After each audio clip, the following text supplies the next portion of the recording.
تو یہ دعائیں عجیب و غریب ہیں، انسان کی زندگی میں ناممکن کو دعا ممکن بنا دیتی ہے. لیکن معصوم فرماتے ہیں صدقہ دے کے دعا مانگو، دعا جلدی قبول ہوتی ہے. اور جب صدقہ آپ دے رہے ہوتے ہیں نا تو وہ صدقہ جو پیسے کی شکل میں یا کسی بھی شکل میں ہو وہ آپ سے کچھ کہہ کے جاتا ہے. سننا چاہیں گے کیا کہتا ہے؟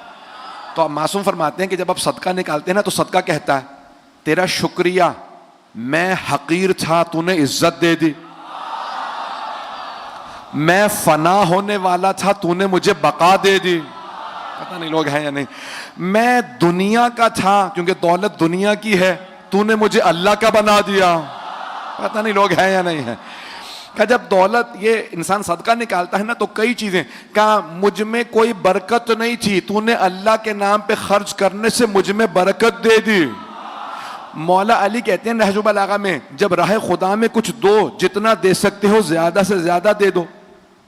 گلا میرا اذیت تو نہیں کر رہا آپ کو؟ آواز سمجھ میں آ رہی ہے سب کو؟ مولا کہتے ہیں زیادہ سے زیادہ دے دو، راہ خدا میں جب دو تو زیادہ دے دو. کہا مولا کیوں؟ کہا کیونکہ تم جس کسی کو بھی دے رہے ہو وہ دنیا میں لیے پھر رہا ہے تمہارا، آخرت میں تمہیں ملے گا.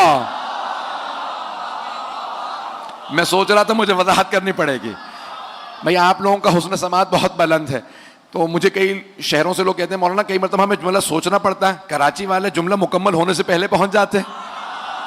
اب میں ایک جملے اس کی تھوڑی سی وضاحت کر دوں. دو افراد سفر میں ہیں، مثال کے طور پہ ہوائی جہاز کا سفر ہے، کراچی سے اسلام آباد جا رہے ہیں. تو ایک صاحب کہتے ہیں مولانا جتنا سامان دینا چاہیں مجھے دے دیجئے، اسلام آباد پہنچ کے آپ کو واپس کر دوں گا. اب انسان کوشش کرے گا زیادہ سے زیادہ سامان اسے پکڑا دے، نہ مجھے سامان اٹھانا پڑے گا، نہ یہ ساری زحمتیں اسلام آباد پہنچ کے مجھے ہی سامان مل جائے گا. مولا فرما رہے ہیں جو راہ خدا میں دیتے ہو وہ ختم نہیں ہوتا، تمہارا ہی رہتا ہے. جن کو دے دیتے ہو وہ دنیا میں اٹھائے پھر رہے ہیں، آخرت میں تمہیں ہی پلٹ کے آ جائے گا.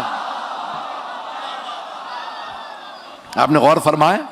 تو اسی لیے کہا جاتا ہے کہ جب بھی مانگو تو راہ خدا میں کچھ دو. کچھ لوگ دیکھ نہیں پا رہے ہیں اس لیے بے شک پیچھے کر دیں، اس طرح سے کہہ رہے ہیں میری طرف تو ہے. نظر آ رہا؟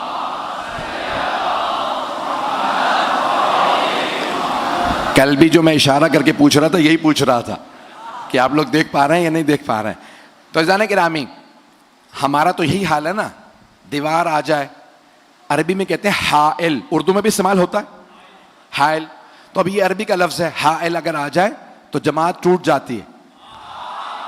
حائل ہونا مردوں کی جماعت ٹوٹ جاتی ہے، خواتین کا پھر بھی اتصال ہو جاتا. تو حائل نہیں ہونا چاہیے.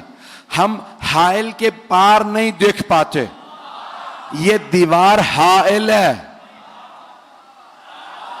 مجھے دیوار کے پیچھے کا کچھ نہیں پتا، خود بتا رہا ہوں، پتہ نہیں لوگ ہیں یا نہیں. ہم حائل کے پیچھے نہیں دیکھ پاتے. کہیں پہ بھی کوئی چیز حائل آ جائے، حتیٰ دیوار نہ ہو پردہ ہو، حائل کے پیچھے نظر نہیں آتا. حائل کوئی بھی چیز ہو سکتی ہے. ہم ایسوں کو امام نہیں مانتے جنہیں حائل کے پیچھے نظر نہ آئے. بہت پیارے انداز سے سن رہا ہے. ایک اور جملہ، نام نہ کہلوائیے گا، خدا را پہنچ جائیے گا. ایک جملہ پیش کر رہا ہوں آپ کی محبتوں کی نظر. ہم ایسوں کو امام نہیں مانتے جنہیں چاولوں کے نیچے بوٹی نظر نہ آئے.